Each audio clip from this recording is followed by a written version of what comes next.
Never guess what's just turned up. It's another Sepang bronze Holden. This one's a HZ and it's in need of a rescue as well. Came out of another shop and they've botched it. So let's go have a look and see what we need to do. You know, I will say something good about it is the body lines and gaps don't look too bad at all. So this is really just a terrible paint job. And there's way too much product on there, which could be causing some bubbling that we're seeing on the roof and the bonnet and the top areas. So we'll have a look at that in just a minute. I don't know if you can get that, but the entire roof has bubbled. It's got dots all over it, lifting. The bonnet's not as bad as the roof, but you can see that it's been rubbed and buffed from a serious amount of dust in the job.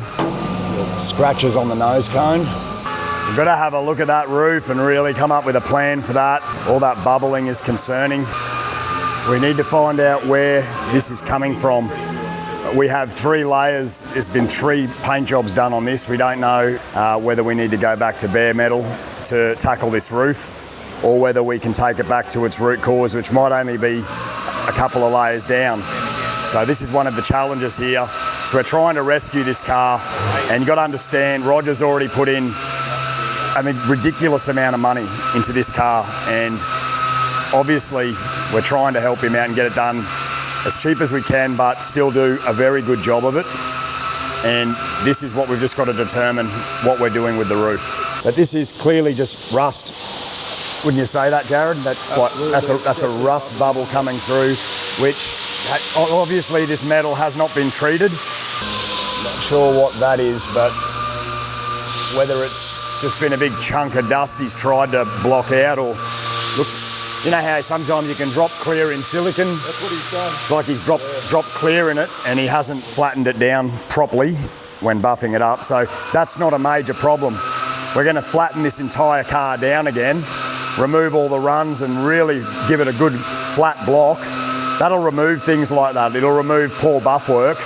But what we don't know is what it's going to do with these bubbles on this roof. Looks like it's got the measles. You said that this car's been sitting like this for 14 months and it hasn't got any worse. So this I wasn't aware of. Okay, so that might have come up within that time as well. The rest of it had sort of popped, but there might be some extras still coming through. So yeah, I guess, the choice is flatten it down, respray it. It'll look good again for, hopefully for a very long time, but we don't know. You know, we can't. And then look, if the roof pops again, but the rest is good, maybe then we could just address the roof afterwards, rather than go and take it back to bare metal now for something that may or may not happen. Might be an option for you. I know you've spent so much money on this car already, so we're just trying to make it so it's as cheap as possible for you. And flow coat it, yeah. Because that's not a huge job. So 800.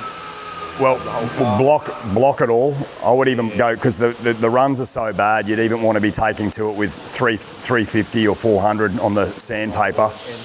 Yeah. Yeah, so all the build up on the edges of the panels. Yeah, it runs off the body lines. The sills look like they've. He's poured paint onto the sills. Yeah. But none underneath. Yeah, hit and miss, eh? At its best. Oh dear. This is probably one of the worst paint jobs I've come across. Yeah. Jared's just showing Roger how a soft edge is meant to be done, but it looks like this painter has just thrown a hard edge of tape in there and we've got hard edges all around, plus runs. Just clear signs of unprofessionalism. Look at that. And for what you paid for it, like what you've put into it, I just can't believe this is what you've got back. It's tragic, and it's bad for the industry. Got bubbling going on the top of this rear quarter too, Jared. It's there, and that doesn't look like humidity. That looks like possibly rust. Roger has just educated us on a little bit of the history of the work on this. There is a primer coat sandwiched between one of 3 paint jobs. So, meaning we can be blocking this back through 2 paint jobs to hit primer, knowing that there is even the first paint job below the primer. So we've got plenty of material there to work with the block back. It's just finding out where these bubbles are coming from, if they're coming from the base product or whether they're coming from the primer or whether they're coming from one of the top 2 paint jobs, if this makes any sense to you. This is something that we haven't heard of before as far as what someone has done for one job. But it's going to be an endeavour, that's for sure, fixing it. We're just going to conduct a test here to see how far these bubbles, how deep they go. And Jared's just giving it a 180 block. I think the thing is we'll flatten it down, but that doesn't necessarily mean we've actually got down to the root cause of it. We can. Even though it's flat, we haven't got to the bubbles yet. Might need another packet of sandpaper. This is 240. Oh, that's 180. Is it? Yeah. It's 180? That's 180. Wet or dry, you can use that. Still haven't, that's how much clear? You haven't even got through the clear coat yet. Just starting on that one there, I think. Yep. To get wow. through. It's just loaded it on. These are our bubbles. We still haven't rubbed them out. We're using 180 on a clear coat and we still haven't broken through the surface of the clear. Here we go, we're breaking through now.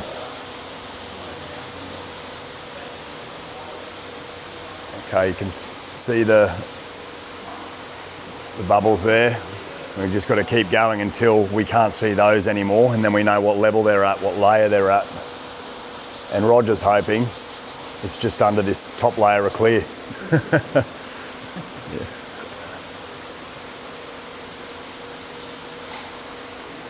So that bubble's now turned into what looks like a little pinhole because you've taken the head of the bubble off, which means we're getting down to it. I think we're getting down to it. We're back to the primer now. So below that primer is another top coat, another paint job. So if it's at this level, we may be able to save this roof. It's through below the moisture. It's coming, yeah. So there it is. So that's moisture. It's non-treated metal surface. Surface rust. Okay, so we haven't got a layer of paint below that primer there. At least on the roof we don't. And that is bare metal, and we've got surface rust causing these bubbling. So we could flatten this all down, repaint it, and it would look lovely for some time, but those bubbles are coming back. There's the proof right there. Non-treated metal. This is what happens when you don't treat metal. But because it's just the roof mainly, the rest of the car isn't looking this bad. I don't know, Roger, what do you reckon? We'll go back to bare metal on the roof, just do the roof? Yeah. I think there's no point even painting it otherwise. Yeah. At least it's just the roof. Yeah. You know, it's not. The rest of the car has its issues, but it doesn't have this bubbling issue. So let's just hope that he at least attempted to treat some of the rest of the car with a little bit more respect than he has the roof. We know we've got a little bit of rust in the rear of that quarter, but not many other telltale signs. I think a little tiny bit on the front guard. All right, well, at least we know where to go with it now. Jared just prepping the roof of this for epoxy. I couldn't find any grey concept epoxy, Jared. They only had the black. So they highly recommended this epoxy that I'm carrying here. This stuff here, made in America. AIC, Advanced Industrial Coatings, AIP 302. So the guy down there reckons this is the duck's nuts. He's been selling it for 10 years. Never had anyone say anything negative about it.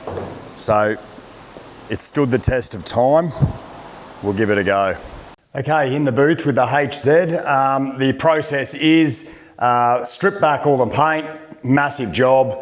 Heaps of stuff on there, took ages. Then we've done a full buzz down with 80 and then a full acid scrub. Now Jared has scrubbed this 3 times with acid because the pitting was so bad where the rust spots were. It took 3 goes to actually clean the rust out of them. So really nasty. Then we've given it a really good 80 grit sandpaper after the chemical wash. And then we've given it a good methylated spirits wipe down after the 80 grit sandpaper. So we've got chemical and mechanical adhesion here, a good metho wipe down so there's no residue on the surface, it's all purely clean, and we are ready to spray epoxy primer. Let's do it.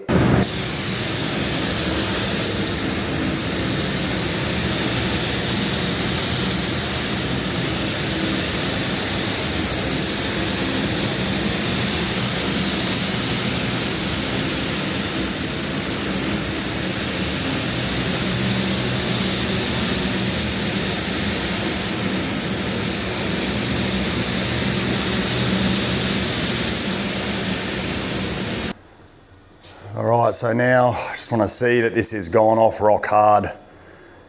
It's a new epoxy primer we're trialling, and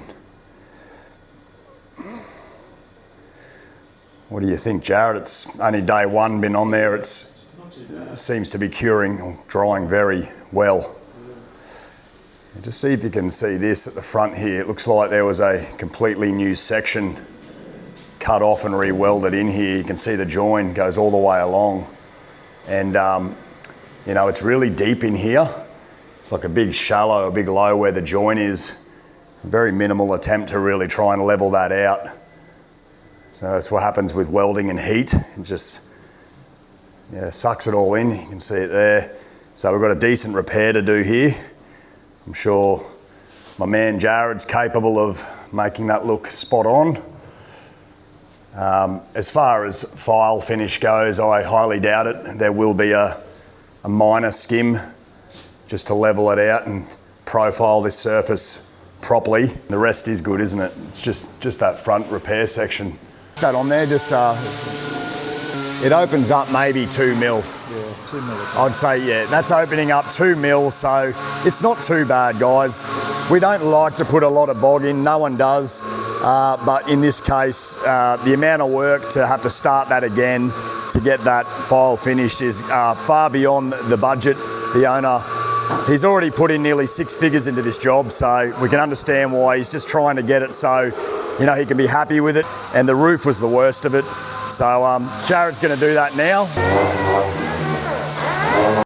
Now, when filling a decent little trench or anything that's a weld join, it's a good idea to use some sort of strong reinforced type of filler.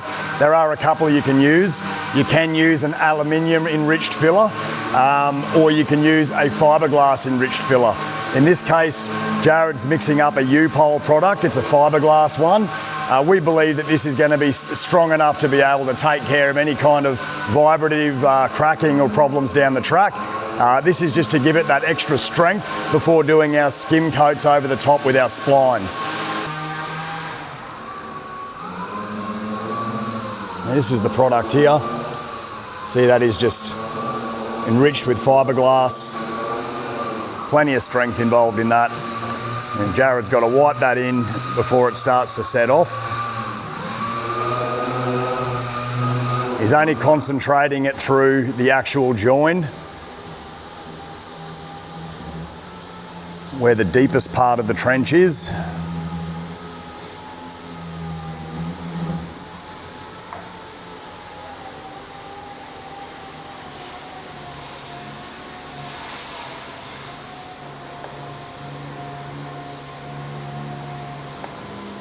It's a bit ugly going in there at first, but then you can always just, as you can see, him just cleaning it right up, shaving down the edges. You want to taper down those edges. It just makes it easier to block sand. Now it looks like a lot, guys, but by the time we sand that out, the spline showed that it was only upwards of about 2 mil deep. So looks a bit nasty there, but can assure you it's not too much. Let's give the spline a go. Yeah, let's do it. So he's going to spline that now. This will make blocking it so much easier. You can see how much product it's actually taking off, just keeping it level with the panel. You don't usually use splines on fiberglass reinforced filler, but why not? You can see just how much short work that makes of it. Yeah, very neat.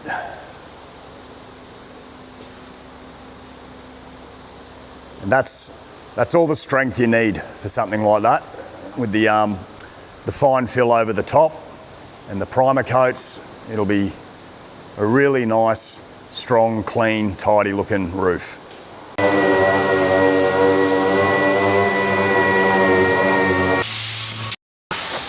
All right, so the first stage of sanding is complete. That is the fibre fill left in there. And as you can see, through the middle is where the deep trench is, and it feathers right out to the, tapers out to the edges.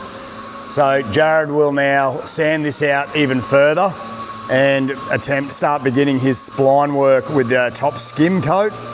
And that is just really just to give it that final profile, because there really is bugger all that needs to be straightened up now. It's just about filling pinholes and profiling the surface, just double checking that the rest of the roof is also very straight, which it appears to be. We are going to need to spline in filler into the C-pillar here. We have a lot of build up here where there is a lot of product. We've probably got at least half a centimetre on average of product around this entire car.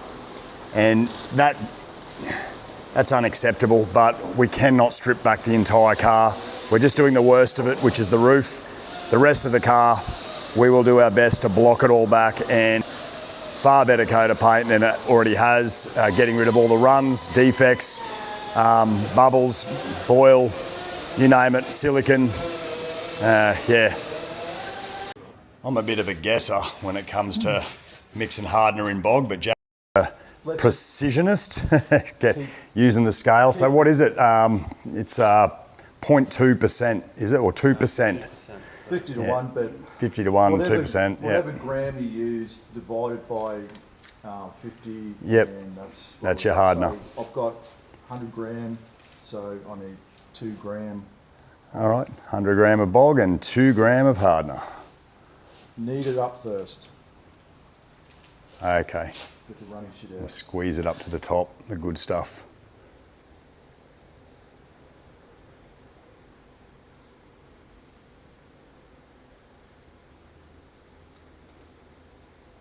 All right, so that is what the ratio looks like, people.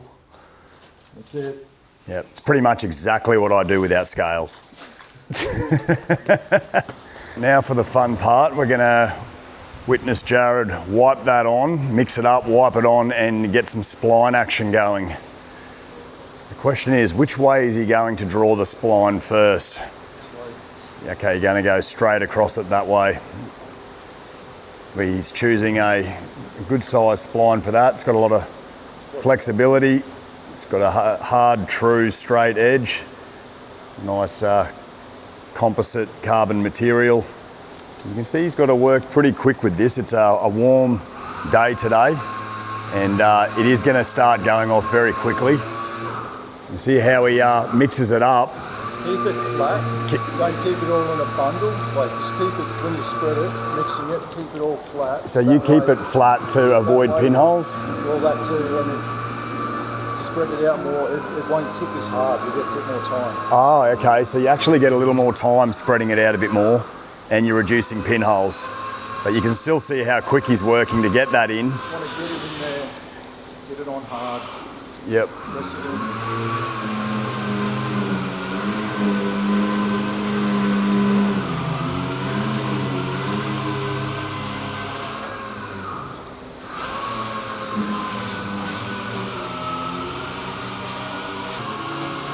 Trying to get it on as even as he can with just the regular applicator to start with, and this is where the magic happens.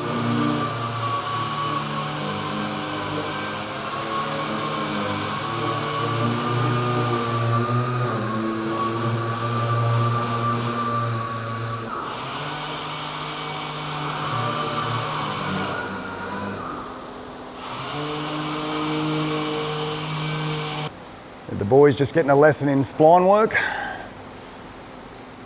Well, we all are, I guess, aren't we?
Yeah, just a little clean up around the edges, and it's just about that, eh, Jared?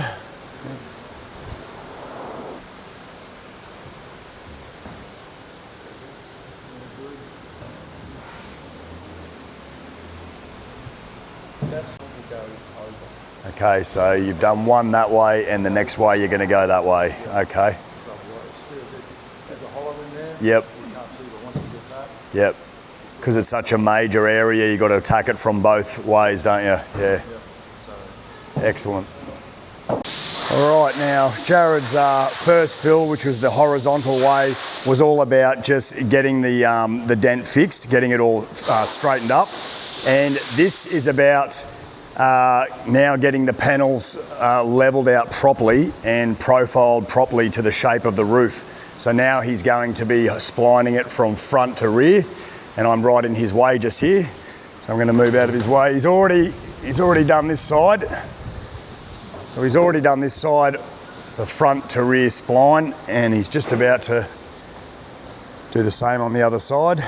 So this is just about getting the right shape of the panel surface now. Oh yeah, we are using Resto Finish skim coat here. Is this step 1 or step 2, or what step is this of Resto Finish? It's just the splinable. The splinable. Whatever it is, it's just got splinable on it. Splinable step 1.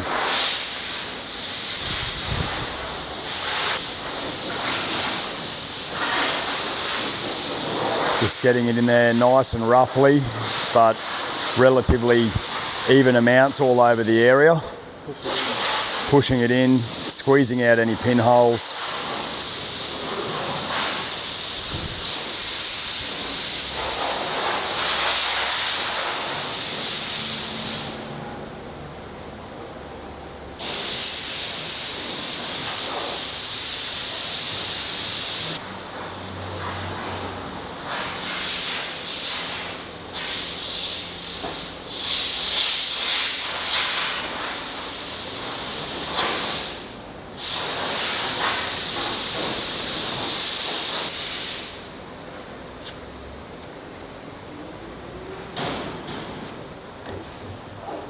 Party on. Right, now you're about to see something I haven't showed you before. Jared's going to talk us through the process. What are we going to do at the moment, Jared? We're just going to use the splines. Yeah, just pretty much go with that. 80 grit. What have you done with the tape there on the back? You've made yourself a handle. Just so you can hold it. Yep. So otherwise you can go like that, but it's just a lot better like this. Yep. So gives you a little bit of gripping power. yep, that's it. So using the very tool that he used to put the bog in, he's now using to block with.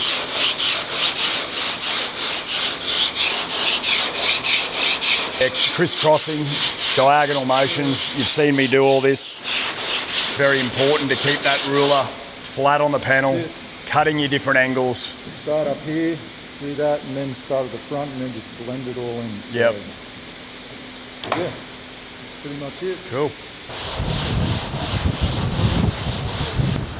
All right, so on this side, Jared has rubbed as far as he can go before he needs to give it another skim. As you can see, he's rubbed right through to the epoxy here and almost around this low point here. So that there, that's why he guide wipes this. He guide wipes it before blocking it so he can pick up his lows and he knows where he's got to put more skim in. So that will stop on that side. He's working on that one just to see what he's picking up there. Yeah. Should block out pretty well. Yeah, it's still blocking though, so we'll see where that one ends up in a few minutes. Just tell me what you said before regarding your block work on your spline job here, mate. So we've just filled up the lows. First I circled them. You circled them? Pencil. Yep. So Why did you do that? circle them first so I know where they are. Then take the guide coat out, 80 grit. 80 grid, sand guide coat off. Yep. Re-skim the area. Okay. So does that reveal that circle that you like? When you've sanded it back. Yeah, so you sand it back, it reveals the circle. Yep, small block. Yep. Keep in that area where it was. Yep. Reveals that, so that's where you know don't go anymore. It's good. That's it, yep. Yep. So just keep in that area. Whereas you don't want to go anywhere else because otherwise everything else is straight. Yeah. Just keep in that area. Mm-hmm. It's all good. That's your repair. That's your low fix. That's your low fixed, yep. So that's that.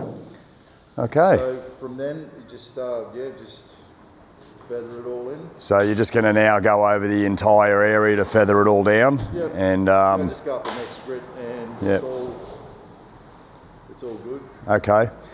And after that, we pretty much, the rest of the roof is in good condition as far as shape goes. We'll blend in some fillers down through the C-pillars where they meet the paint. We'll have to sand it down the C-pillar, blend in some filler down there so it's all straight, because there is half a centimetre of product on this car. It's been painted 3 times. There's a lot of bog in it, a lot of filler, a lot of paint. There's nothing in the roof anymore except for the front here, so we need to blend those pillars in. So it's going to be a little repair in itself, those C-pillars, but we'll get to that. So Jared's got this all to good shape now. He's just mixing up some poo there for one last skim, just a profiling skim that he'll give a 120 block with, making sure to fill in any little remaining pinholes, any little slight little indifferences that need just finishing off. Just getting that bog, poo, filler, whatever you want to call it, nicely mixed up. He puts it in with a conventional applicator for this final skim over. It's just a fine skim. Yep. Because we've already got the shape.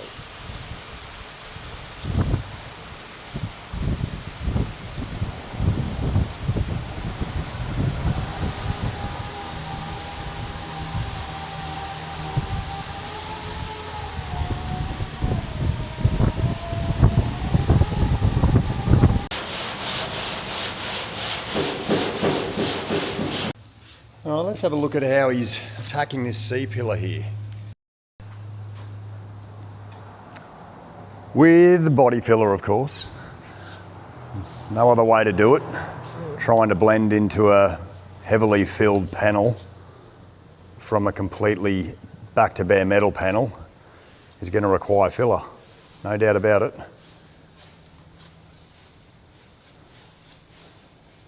You can see he's just blending it from where it rolls over on top of the roof, halfway down the C-pillar, over the join area.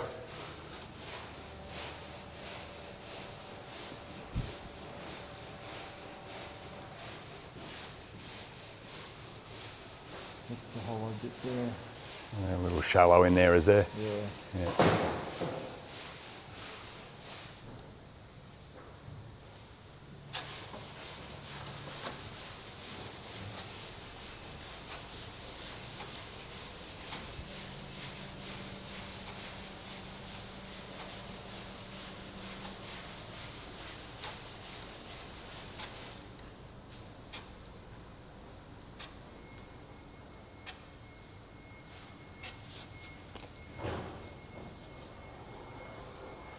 Just tapering off the edges.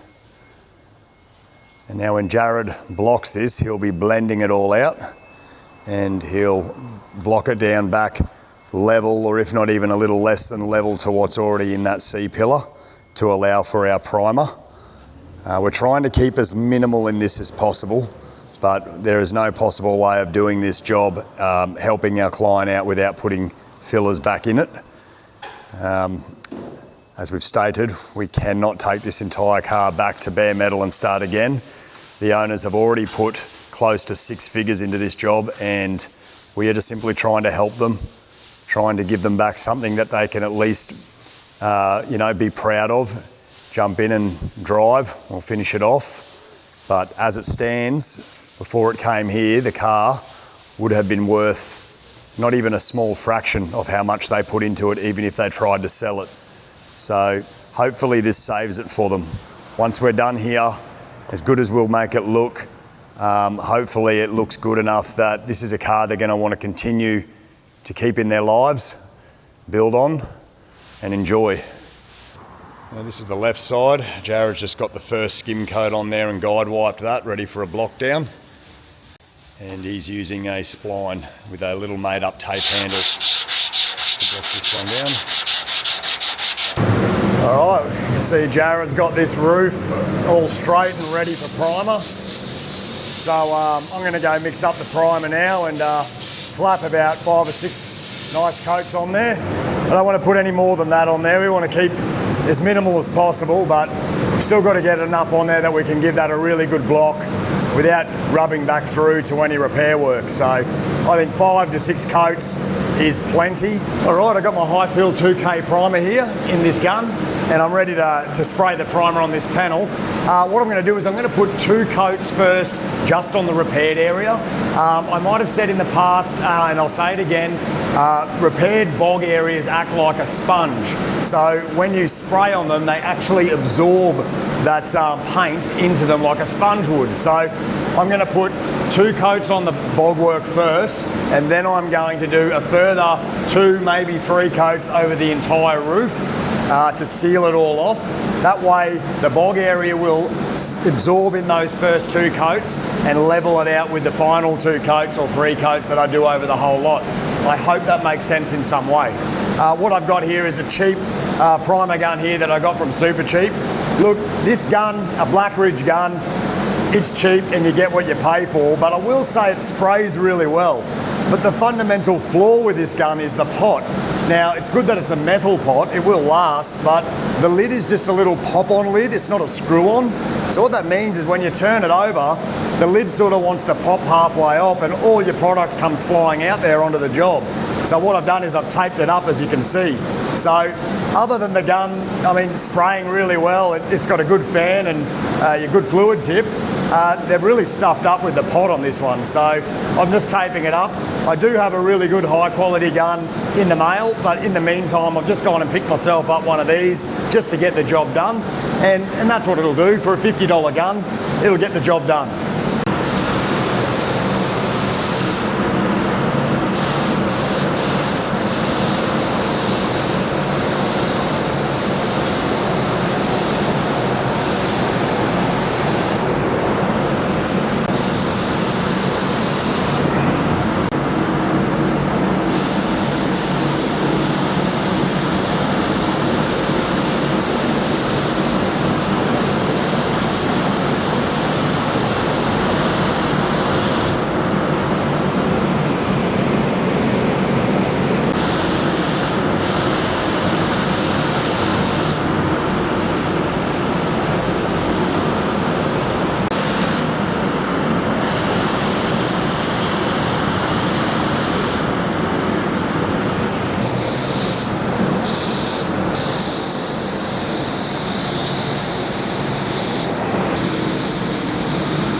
once you've got your primer coats down, you've got to spray your guide coat wipe on there. Well, it's not wipe, it's spray on.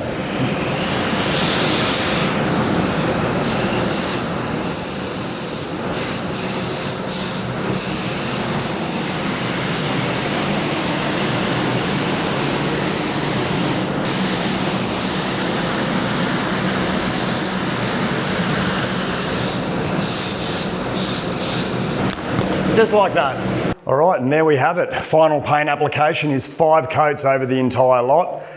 Well, 5 coats just on the repaired areas and 3 coats over the entire lot. So the repaired areas being the C-pillar and the front leading fascia of this roof.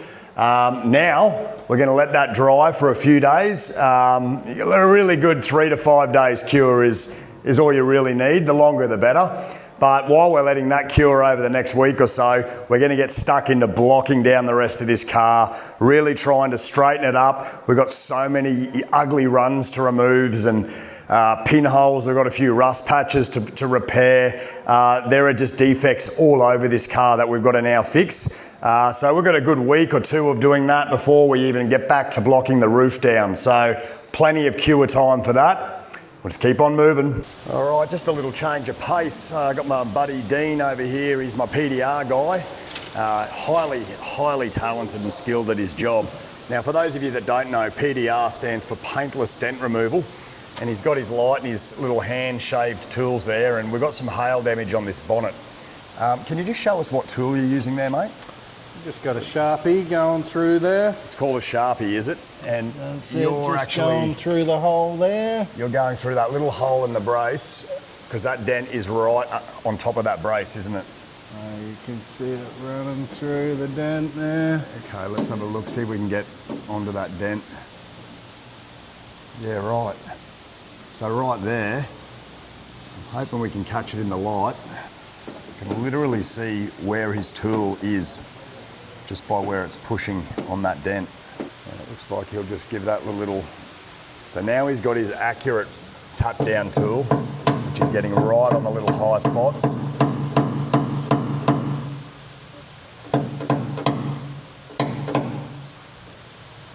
Just tapping down those tiny little high push marks. I'd say he's 98% done there. It's very close.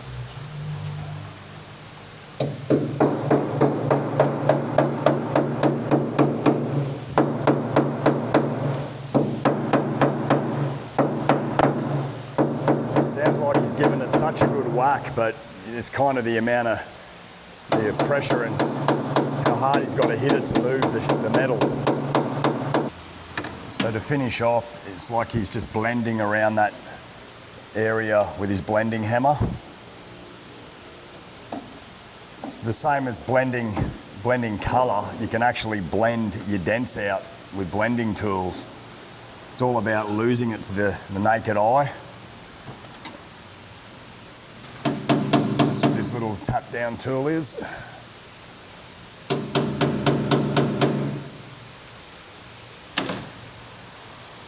Yeah, dent gone. That's amazing, mate. So what was that, a few minutes, maybe 5 minutes, one dent, and when it's a hail car, you got 20 on the roof, 20 on the bonnet, all up the cant rails and the sides of the cars. You can see why you could be on it for a day or even 2 on a bad one, but so good. We got another decent little dent right here. And check that one out. That's not too bad. So he's going in with a longer tool here. Are you behind a brace there, Dean? Definitely under a brace. Under a brace, yeah. Majority. It's almost like the hailstones deliberately find all the braces, hey? Harder spots on the glue where they're sitting parallel. Yeah, right. Literally just watching that disappear before my eyes.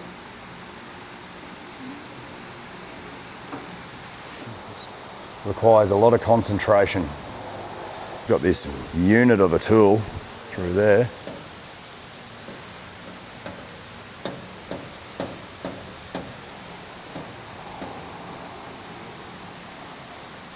Another few minutes and another dent gone. Another dent bites the dust. Thanks for that, Dino. Take a bow. All right, so now that we've got the primer on the roof's all repaired, it's time to get stuck into this car. We're going to have to grind out this rust bubble here. We've got rust there, that's nasty. I think this has gotten worse since it's been here. A pretty poor attempt to block out a run on the back of this right rear quarter panel. You can still see that pretty clearly there. We've got a run along the lower beaver panel under the bumper here. We've got signs of bog work, you know, bog pits and pinholes everywhere. Yeah, just really, really shoddy work. This panel is so dry. It looks shiny in the camera, but it's just dry. And then up here you've got, it's so hit and miss. You've got like a real heavy flogged on amount up here, which is running off the body line, and it comes down into this dryness here. It's as if they've run out of paint or something. And then we come to probably the worst runs I've ever seen in my life, running along the sill panel here. Just have a look at that. They've made no attempt to block those out and fix them up properly. They've just given the car back like this. Look at that, all the way up the front as well. And exactly the same on the other side sill. Just horrible runs. Like they just poured the paint on. It's just rolled over. Look at that. That's impressive. Like I've never seen runs so bad. It's running off the body lines. All right, before I block the runs out, I think I'll start by grinding out our little rust patches here, see what we're dealing with there. Got to see how much of these panels are going to require patch priming. Hopefully it's just this corner here. Might be a couple of other little areas, but we'll start with that first, so let's get going. All right, so what I want to show you now is just how much product material is actually on this roof, as opposed to how much is in the repaired areas Jared's done in his C-pillars and at the front of the roof. So we'll start with just the bare metal that's been epoxied. So 0.13 of a millimetre, so bugger all. Now let's go to the C-pillar, right about where he would have had some filler. Just can't get the right angle there. All right, so now we've got a little bit more, obviously. We've got, 0.352 of a millimetre, so not even half a millimetre yet. And there's a little bit more, so we're over half a mil now. We're approaching 1 millimetre. And the further down the C-pillar we come, the more, as you can see, the more product is on there. As he's blended it, he's gone from very little product here. Just got to get it to reset. And there we go. We've got a decent amount right there. So now we're at 2.8 mils in this part of the C-pillar, and that would have been right where the majority of his body filler would have been. And then as it comes down, it blends out to very little, so just over half a millimetre. And then it comes down into even a little bit more, into a mil. So that's why it's been blended out really well, starting from nothing. You would have had right here where there's a join, obviously a little bit more, so just 2.5 mils, and then he blends it down here as it comes into more product here, but you cannot and you'll never feel it nor see it.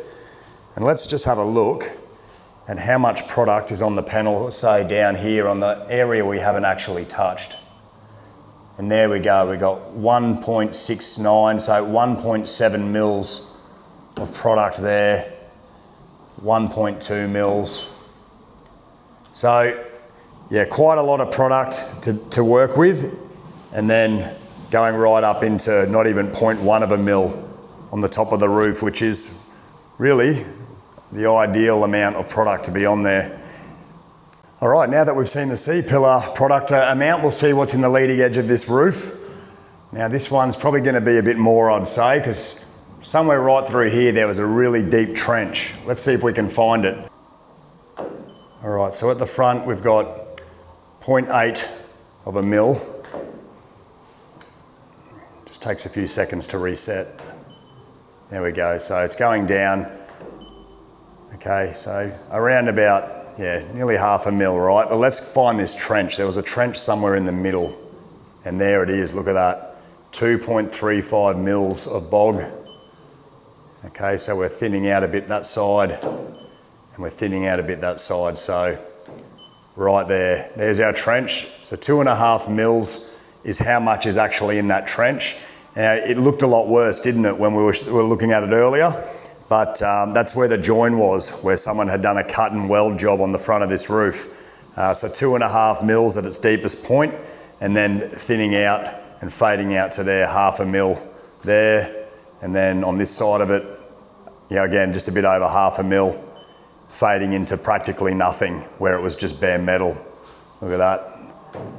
They're the sort of readings you want, but the reality is, with restoration work, you can't always get these 0.1 of a mil readings when you've got to do panel straighten work and shaping work. So we try to keep it as minimal as we can, but some areas you just can't have it like that. You've got to put a bit more in.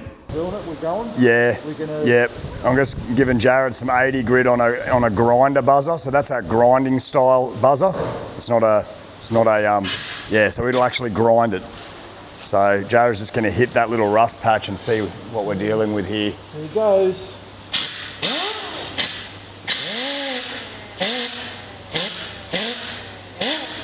A lot of bog. Yeah. You can see it's rust there. Yeah, you can see the rust. And a lot of bog. Oh. That's right. Yep. There's our enemy right there. We're just going slow. I don't want to take too much off. Yeah. So just can't see it. But we did see it. Yep. That continues under here. Yep. More. Oh, I can only imagine it's just going to keep going too, isn't it? Yeah. And we're only really trying to patch this. There we go, look at that. Yep.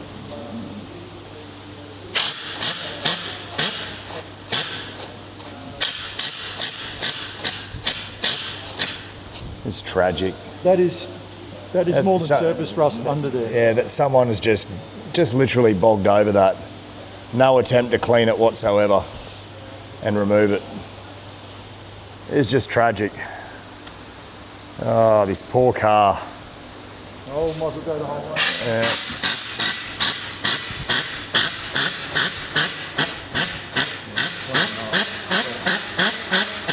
As you can see, that was a fair bit there. We'll still treat that. It hasn't created a hole in the metal, which is good. Not yet. No. Lucky we got onto it now. Yeah.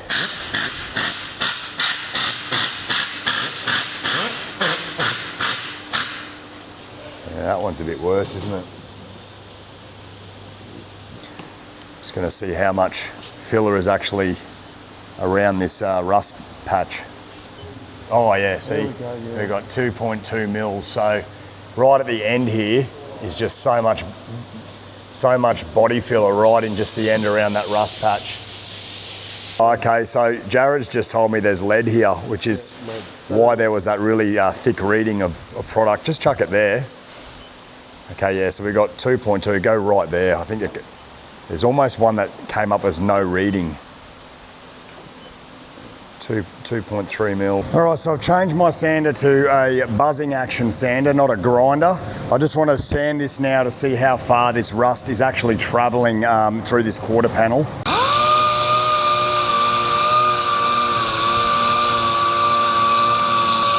Come on, stop. Just keeps revealing more.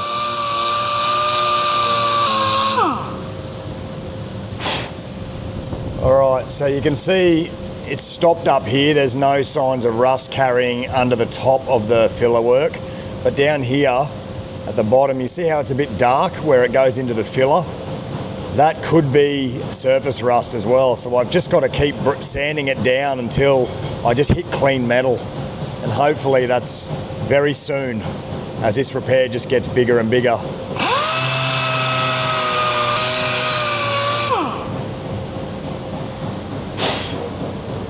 All right, I'm pretty happy I'm satisfied that I think we've taken care of the rusted area. So down here now where you can see the filler work, there's no signs of rust getting in underneath it, same as all the way around.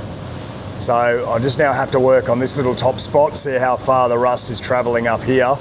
But I've got a feeling we can just patch it up at the back here without it being a very large job right through this quarter panel, luckily enough.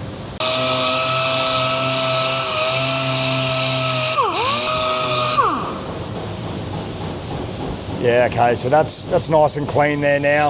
I will deox this, so I'll give it a scrub, kill the little bits of surface rust that's left in the pits, and really clean that out. I'm going to just sort of blend around it with my 80 grit, just so when I do my filler work, it's got something to blend into. I'm not just going to be putting it in just in this little area. I've got to kind of feather it into the whole job, all around next to it. So we'll just do that feathering out process now.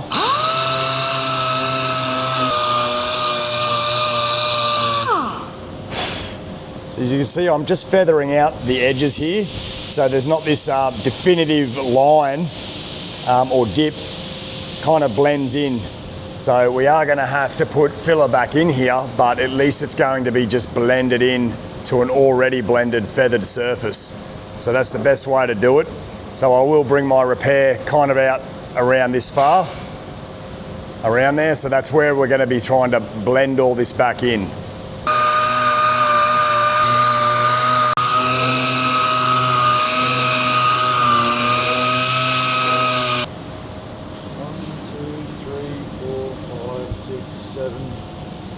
Eight layers. 8 layers. 8 layers of material. Just a lazy 8 layers of material. But as you can see there, I blended out those layers. So between every coat, you can see I've now got space. I've spaced it out. So it's very challenging to feel any definitive change between there and there. It's a nice blended out surface. So when I skim my body filler over that now, it's going to block out nice and well and easy, and we'll get that shape back pretty quickly.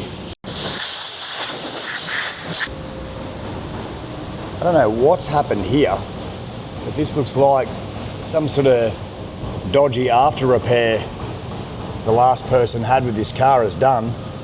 It's like they've done this big sand out, rub through, tried to repaint it, clear it in just this area, and they've got a big dirty run there right through the middle, the colour's off. I just don't know how someone could even give this back to the owner and then take their money. Boggles the mind. All right, so remember the process. Deoxidine, Scotch-Brite, scrub bare metal, especially the little rusty patch, really well. It's only a small little area this, so it's not going to take too long. Give it a scrub. Damp rag, just to get the bulk of it off. Dry rag, just to dry the bulk of it off. And then, last but not least, well actually not last, blow dry.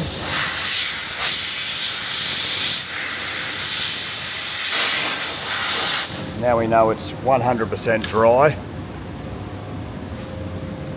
And then we have our methylated spirits wipe. Very important to get any remaining residue off that. And there we have clean metal. And being such a small little area now, I can quickly repair, do my skim over the top of that, covering my bare metal. It'll bond really nice.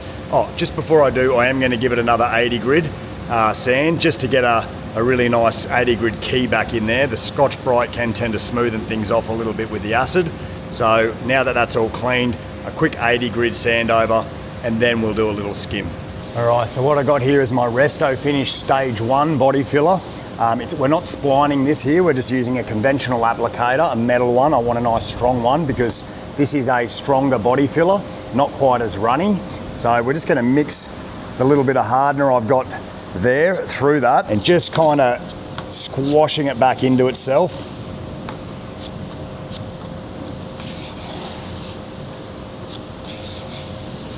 Just got to keep picking it up and doing that. until all of that pink hardener has gone consistent through that body filler. It'll sort of go like a full-bodied, pale, salmon-y colour. I'm just about ready to start filling in. All right, let's do it. I'm going to start from the bottom and just give it a nice hard in swipe up. Concentrating more filler at the end of the quarter panel where I took a lot out.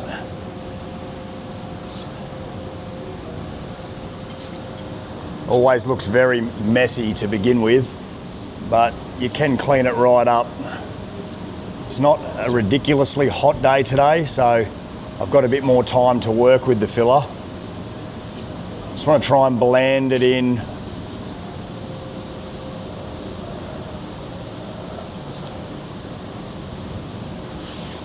There we go.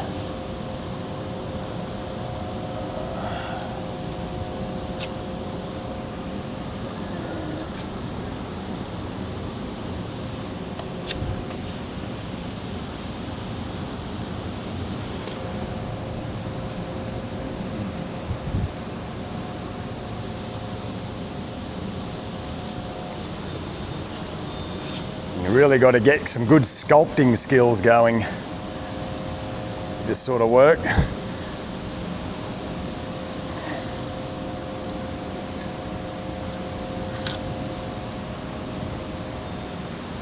But it's looking pretty good.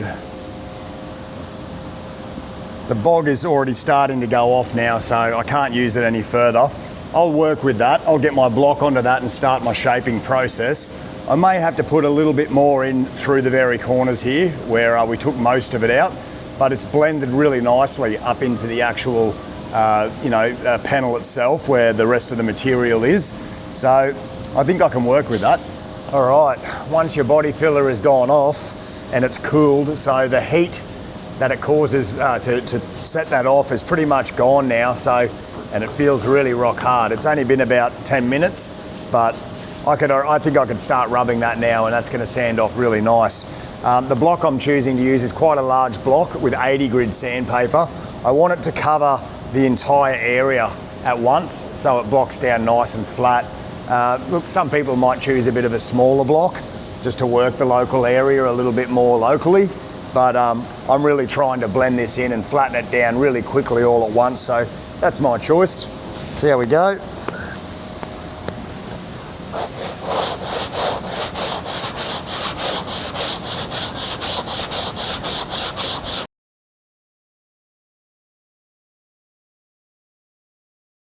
Now, for me, 80 grit sand scratches is just a bit too coarse to prime straight over. So I'm going to go over my 80 grit with some 240 just on the orbital sander, just to reduce them down. So when I do apply my primer coats, we're not going to have to put a ridiculous amount on there to fill in those 80 grit scratches. We're only going to be filling in 240 scratches, or at least most of the part we are. Let's get that one up.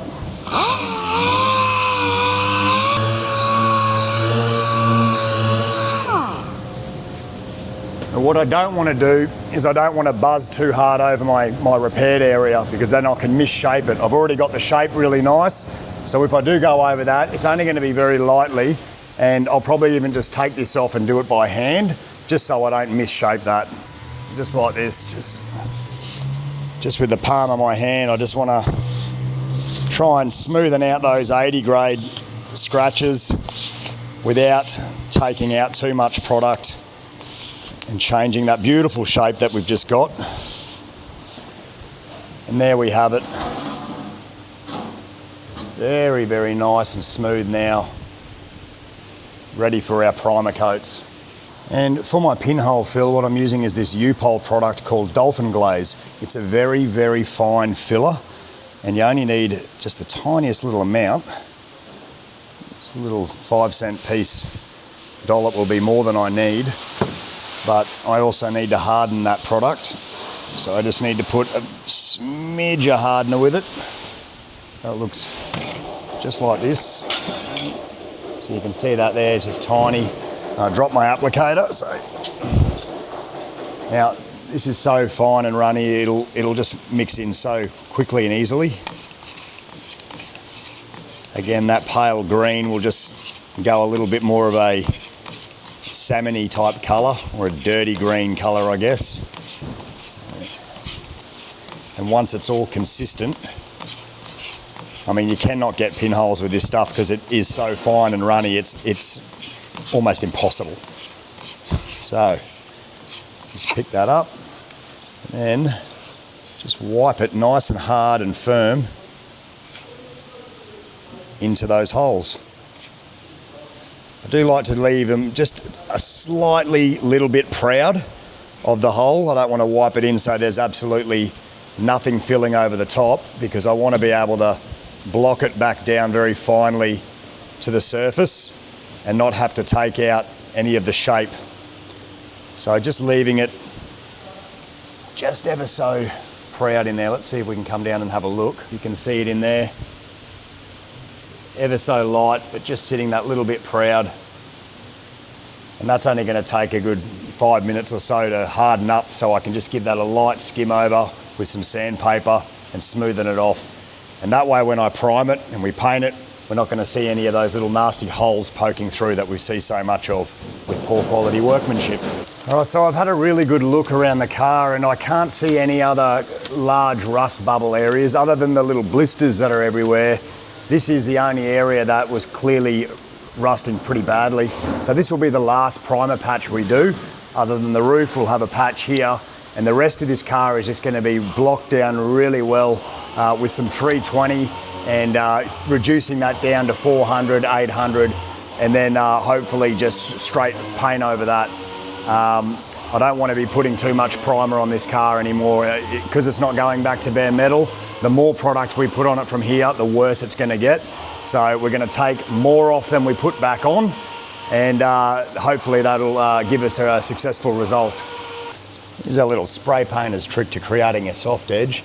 Just like get your finger like you're pointing a gun, and you put your 3 fingers here down through there and have your thumb as your guide, and you just bend a little 3mm area of tape back over onto itself, just like that, using your knee, and this is your spindle, and you just pull it over your knee, and as you can see, that little soft rolled tape edge just continues.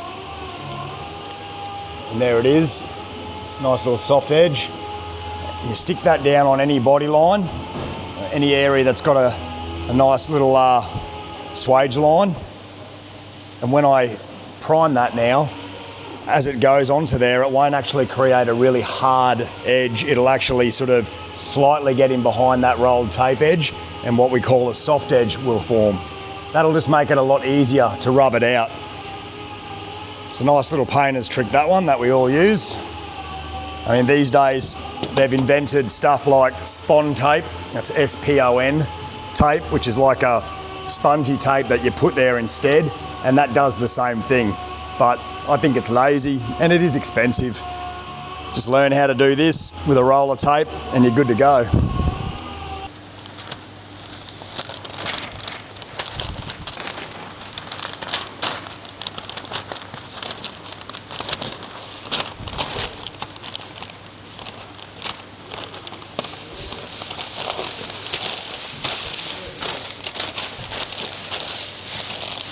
All right, and this is the all-important back mask, so that our dry spray has somewhere to thin out under. Fold it back like that, but then you've got to bring it back so you create yourself a void under here. It's like a nice little flat. You can get your fingers under there, and we'll stick it down at the top and the bottom, and when we spray here, the dry spray will go under there, and it won't create any hard paint edge, and that's what we want, because blocking out a hard paint edge on a flat surface, sometimes it feels like it's gone, but then you paint the car and you can see the line where you had that hard edge. So it's just a big no-no. Never paint right up to your tape, never paint right up to your paper. Do your nice big back mask and let the dry spray get underneath there. All right, I got my son Marley here, and I'm about to say what every father's always wanted to say. It's time to stick a gun in my son's hand. this type of gun. So Marley's going to have a go at putting primer on this. I think it's a good one for that because it's only a small job and there's probably very little that can go wrong. I mean, he could get runs, he could totally choke, but I think he's ready. So here you go, mate. Take that. Now, what I want you to do, Marley, is I want you to concentrate on putting it on wet, but not overly wet that it runs. You've got a fan, so your fan's going to be, let's get your nozzle, if you can bring your gun tip about this far away from the job, and your fan's going to be about that wide. I want your first stroke to be half off the area and half on, only covering your bog patch for your first 2 coats. So you only want to really cover this area, and then once it flashes off and goes eggshell, you'll give it another coat. And I just want you to aim for a 50% overlap. So I don't know, he's given me the nod, he thinks he can do it. He has done one before, so let's see how he goes. All right, away you go, mate.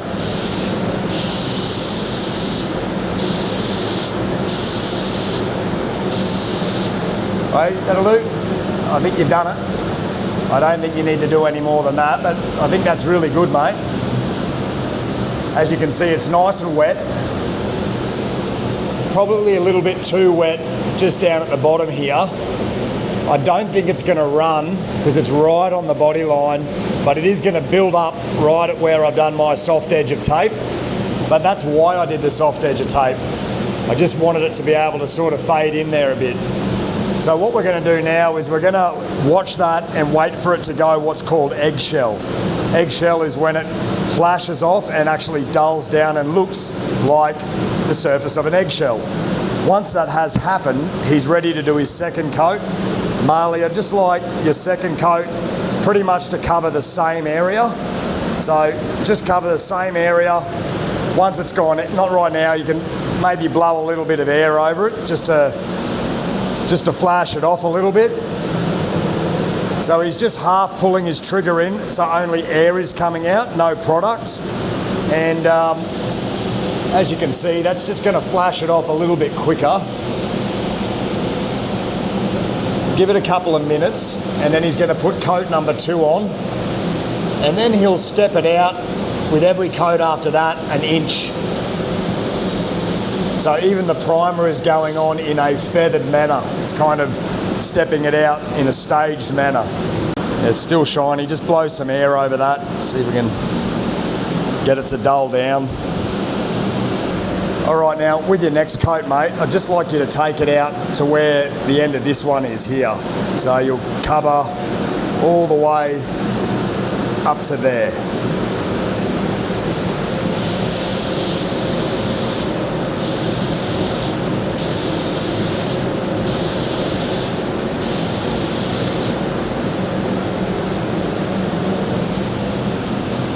Ah, that's very good, Marley.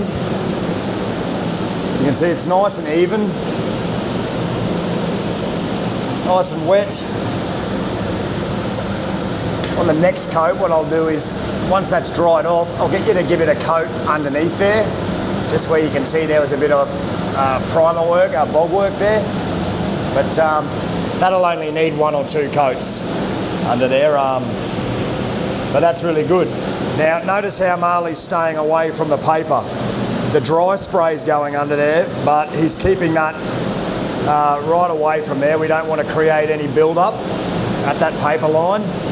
So his next coat, he'll probably come to that area there. He'll stop here, and that'll allow more dry spray just to go in under that paper there.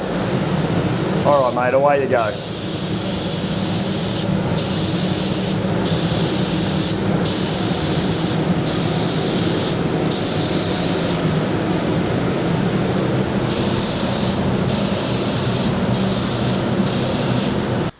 Okay, 2 days later, that is rock hard. I test by just trying to get my fingernail in and see if I can groove it out in any way, but it is absolutely solid as a rock, so that is ready to block. So remember, just choose a block that's going to cover a large of this area at any given time, and keep it flat on the panel. You don't want to be tilting it and trying to groove it out. You just want to keep it nice and flat and run with the contour, with the shape of it. So I'm just going to start on this area first, and I'm just going to go diagonally motion because it does actually have a little concave through here. So if I just put it flat and go like that, it's really going to block top and bottom and nothing through the middle. So I've got to go diagonal, just keeping it nice and flat.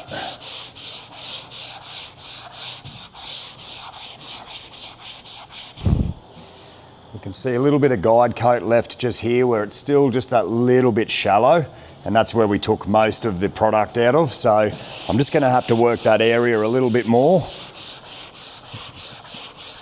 And this is where we had our folded paper. You remember we allowed that primer just to speckle under there, and you cannot feel any edge whatsoever. And therefore it'll make this block work so much easier. We're not trying to rub out a hard edge of primer. Just a few more strokes.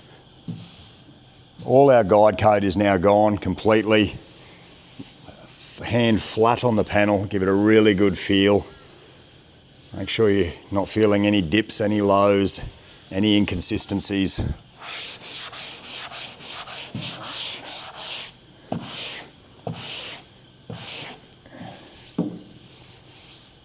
Yep, happy with that. So now I'm just going to do the top.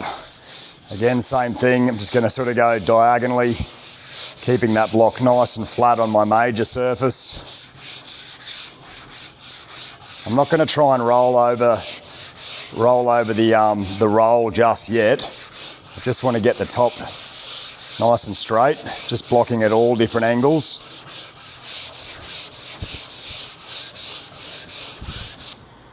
And that was really easy. It's really straight up here.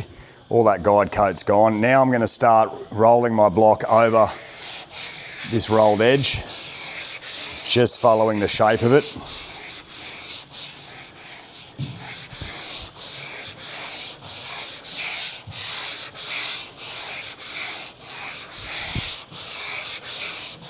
You might be asking, oh, what do I do when I come to this corner here? Well, because it rolls over that way, it rolls over that way, it rolls every which way. Well, I'm just going to try and replicate it as best as I can with this flat surface block. Start going around this way first. I'm only going to go lightly, just going around that side, and then I'll do a couple of over the tops like this, just very lightly, blocking it every which way.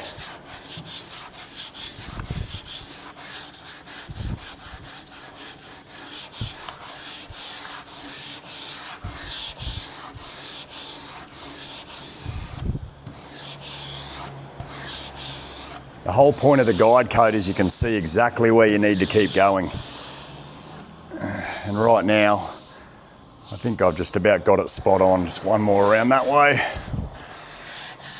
Now I am going to use the palm of my hand with finer paper just to round all this off even better, but essentially that is perfectly straight. It's a straight repaired area of this rear quarter panel now. I can now give that a wipe-in guide coat and get some 400 on my soft pad buzzer and reduce this 180 grade sandpaper that I've been blocking it with down to a 400 grade. Look, I'm probably not going to do that right away because I've got a whole car to block straight here. Well, it's been quite the journey just getting this HZ to where it is now. So what I'll do is we'll leave it here and we'll do it in a two-part episode series. So don't miss the next one because that is going to be the full transformation when it goes out the door looking absolutely straight and beautiful with a very high quality paint job, and the customer's just going to absolutely love it. So you don't want to miss that one. So please like, subscribe, hit the bell, do all that so you don't miss it. There's been an overwhelming response for t-shirts, so we're getting onto that. There'll be a link there that you can click on within a week or two. So a great way to support us and get behind us. Jump on and grab yourself a tee, a cap or a hoodie, whatever. Look, really high quality stuff, AS colour. My guys love them. I'm sure you're going to love them too. So anyway, I want to thank you very much for watching the video. Don't miss the next one, and until next time, party on.